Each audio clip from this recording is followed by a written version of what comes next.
नमस्कार दोस्तों, आप सभी का स्वागत है हमारे चैनल धीवर क्लासेस पे। मेरा नाम है ओम प्रकाश धीवर।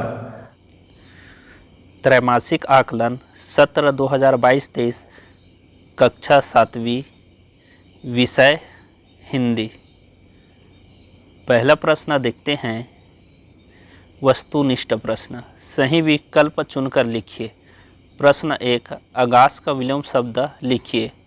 अ आगी, ब पृथ्वी, स परशुल, द पानी। तो इसका उत्तर हो जाएगा ब पृथ्वी।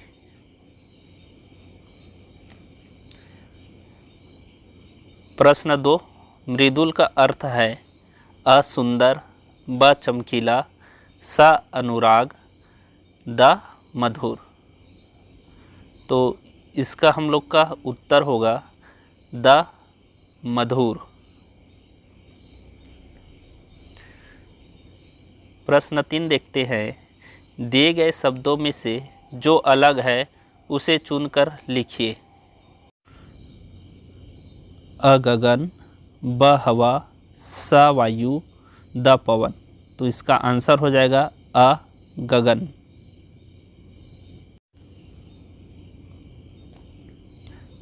अब देखते हैं प्रश्न 4, चंद्रशेखर आज़ाद की तरह कौन सा आचरण आप स्वयं में चाहेंगे।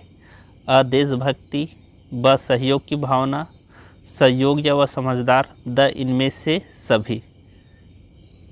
तो इसका आंसर हो जाएगा द इनमें से सभी।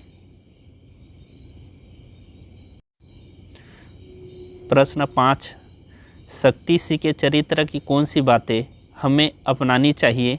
सही विकल्प चुनिए। अ द्वेष की भावना, ब राज्य छोड़कर जाना, स भातृ प्रेम की भावना, द मतभेद की भावना। उत्तर है स भातृ प्रेम की भावना। प्रश्न 6 है, निम्नांकित पंक्ति में से अलंकार पहचान कर नाम लिखिए। मन समर्पित, तन समर्पित, यह जीवन समर्पित। अ उपमा अलंकार, ब श्लेष अलंकार, स अनुप्रास अलंकार, द यमक अलंकार। उत्तर होगा स अनुप्रास अलंकार। प्रश्न 7 है, निम्न बिंदु पर एक एक वाक्य बनाइए। तो पहला हमारा है, शिक्षा के क्षेत्र में ठाकुर प्यारेलाल का योगदान। तो शिक्षा के क्षेत्र में ठाकुर प्यारेलाल का योगदान 1909 में सरस्वती पुस्तकालय की स्थापना की थी। अब इसी का दूसरा है, 9 अगस्त 1925 की घटना। उत्तर 9 अगस्त 1925 की घटना, शाहजहांपुर में लखनऊ आ रही ट्रेन को कावेरी में हिंदुस्तान रिपब्लिक एसोसिएशन के क्रांतिकारों ने लूट लिया था। मोंटेग्यू फाउंडेशन, प्रतिभावान नवयुवक नवयुवतियों को जिन्हें धनाभाव के कारण उच्च शिक्षा से वंचित होना पड़ता है, विश्वविद्यालय की शिक्षा प्राप्त करने में सहायता करना। लोकमान्य तिलक, लोकमान्य तिलक अन्य अंतःकरण में एक प्रबल अमूल परिवर्तनवादी थे। लोकमान्य तिलक जी ब्रिटिश राज्य के दौरान स्वराज्य के सबसे पहले और मजबूत अधिवक्ताओं में से एक थे। समाज विग्रह कर नाम लिखिए। अमृत वर्षा, चुहुल पुहुल, सुघर घड़ी, चारों खुट। पहला है अमृत वर्षा, अमृत की वर्षा। इसमें होगा समाज होगा तत्पुरुष समास। दूसरा है चुहुल पुहुल, चुहुल पुहुल का मतलब होता है चहल पहल। इसमें समाज का नाम है द्वंद्व समाज।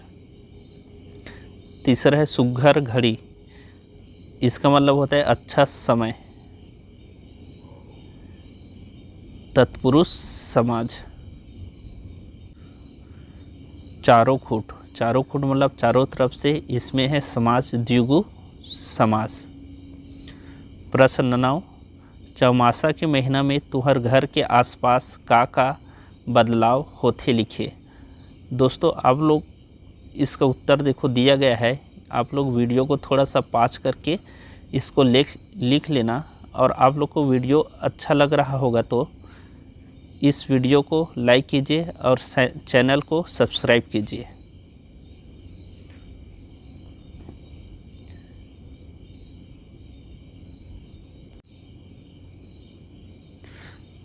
अब दोस्तों देखते हैं प्रश्न 10 निम्नलिखित शब्दों का प्रयोग करते हुए कविता की रचना कीजिए। इसको हम लोग दोस्तों बाद में देखते हैं। हम लोग अब देखते हैं प्रश्न नंबर 11। इस चित्र को पहचान कर इनके बारे में लिखिए।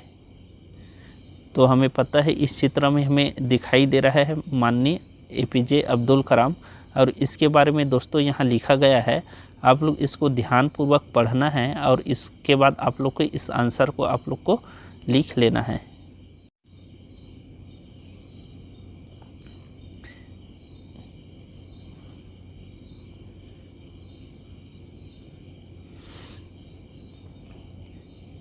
इसके बाद हमारा प्रश्न 12 आता है, उचित स्थान पर विराम चिन्ह लगाए। तो देखो यहाँ हमारा जो ब्लैक कलर में दिया है वो हमारा पेपर में दिए गए है, उसके नीचे में हमें ना पूर्णग्राम या कहाँ कहाँ लगे उसके रेड कलर में हम लोग लगाए हैं पीछे में, जहाँ जहाँ उचित चिन्ह हम लोग लगाए हैं।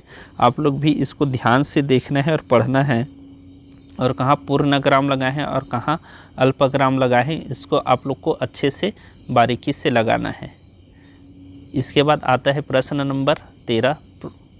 स्वामी विवेकानंद के आचरण की कोई 6 विशेषता लिखिए जो स्वयं अपनाना चाहोगे। तो हमारा स्वामी विवेकानंद की यहाँ पर हम लोग देखो 6 विशेषताएं में लिखा गया है, उसको आप लोग को ध्यान से पढ़ना है और उसको लिखना है।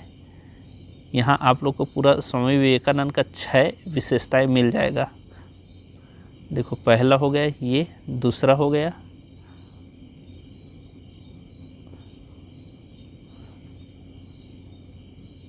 और दोस्तों जिस किसी ने भी इस चैनल को सब्सक्राइब नहीं किया होगा ज़रूर चैनल को सब्सक्राइब करें ताकि आगे का वीडियो आप लोग को भी मिलता रहे।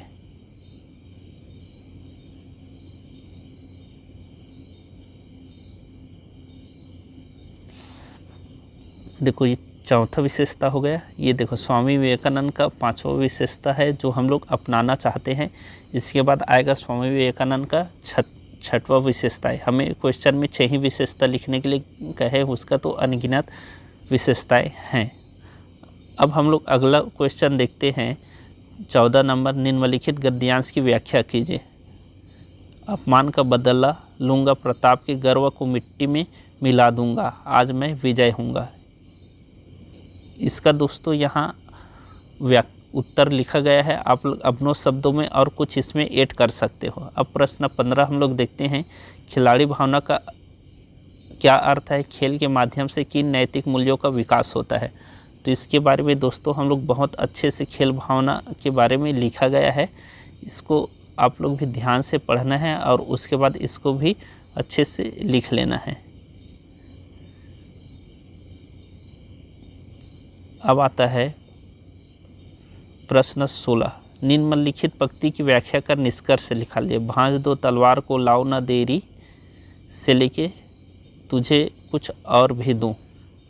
तो इसका आंसर हो जाएगा, कवि कहता है कि अब विलम्ब न करूं, मुझे पैनी तलवार लाकर दे दो और मेरी कमर में कसकर ढाल बांध दो। मेरे मस्तक का भारत माता की चरण रज को लगा दो। मेरे सिर पर भारत माता के आशीर्वाद की बहुत गहरी छाया है। मेरे स्वप्न, मेरे प्रश्न की और मेरी आयु का एक एक पल भारत माता के चरणों में अर्पित है। इसके अलावा यदि मेरा कुछ प्रिय चीज़ शेष रह गया हो तो उसको भी देश पर निछावर करना चाहता हूँ। निष्कर्ष, कवि यह भाव व्यक्त करना चाहते हैं कि अपनी महत्वपूर्ण से महत्वपूर्ण वस्तु मातृभूमि में निछावर करना अपना सबसे बड़ा सौभाग्य समझता है। कवि की इन पंक्ति के माध्यम से यह भावना है कि कोई भी चीज़ शेष न रह जाए मातृभूमि के समर्पण में।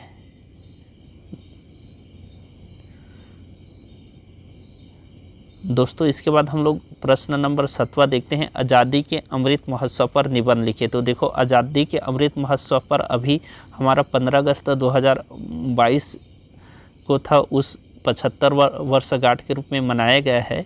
इसी को हम लोग आज़ादी के 75वां वर्षगांठ के रूप में मना रहे हैं। इसी को आज़ादी का अमृत महोत्सव कहते हैं और इसके बारे में बहुत बढ़िया सा यहाँ निबंध लिखा गया है। इसको आप लोग को ध्यानपूर्वक पढ़ना है और अच्छे से इसको लिख लेना है।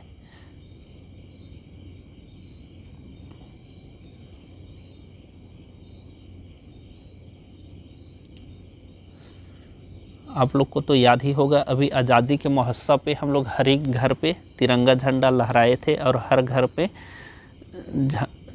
झंडा का नारा दिया गया था।